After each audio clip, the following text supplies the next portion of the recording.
আমি আবার অন্য সবার মতো না। আমি একটু আলাদাই ধরতে পারেন।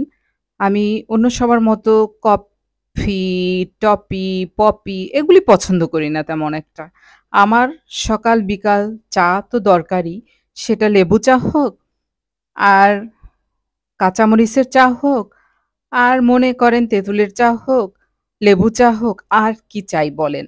দুধ চা সেটা মাঝে, মাঝে শখের বশে হয়ে থাকে। কিন্তু এই যে লেবু চা, এটা কার পছন্দ বলেন তো? আর যদি নিজের গাছের লেবু হয় তাহলে তো কথাই নেই।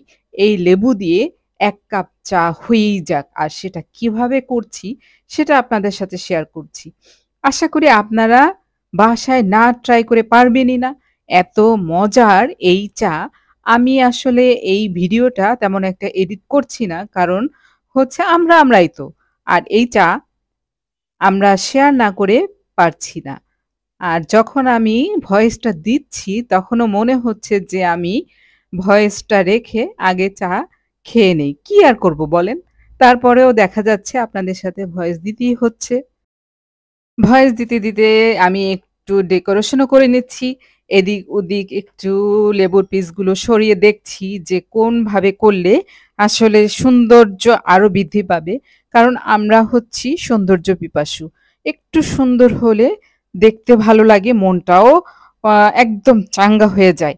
ঠিক আছে, এখন আমি লেবুটা কেটে নিচ্ছি। যেহেতু আমার গাছের লেবু, খুব সুন্দরভাবে আপনাদের দেখাচ্ছি। দেখেন লেবুটা কত মানে ফ্রেশ এবং তাজা বলবো। ফ্রেশ অর্থই তাজা। তারপরও আমি আবার একটু বাংলা, ইংরেজি মিক্স করে আপনাদের সাথে শেয়ার করছি একটু মজা করার জন্য।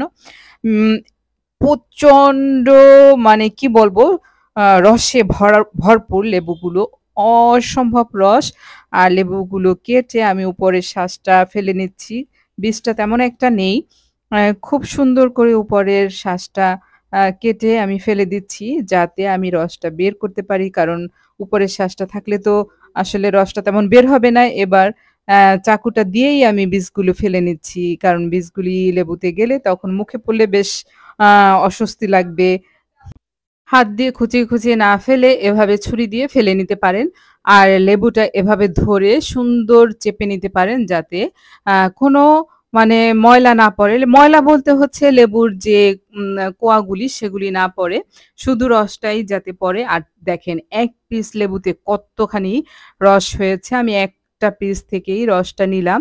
এবার গরম সেই লিকার চা এনে সেই রসের ভিতরে ঢেলে দিচ্ছি। দেখেন কালারটা কিভাবে চেঞ্জ হয়ে গেছে।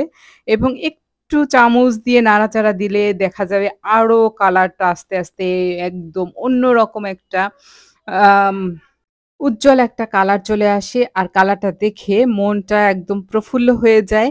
তো কার এই চা পছন্দ? সাথে একটা লাইক এবং লাভ রিঅ্যাক্ট দিতে ভুলবেন না কিন্তু। ভালো থাকবেন।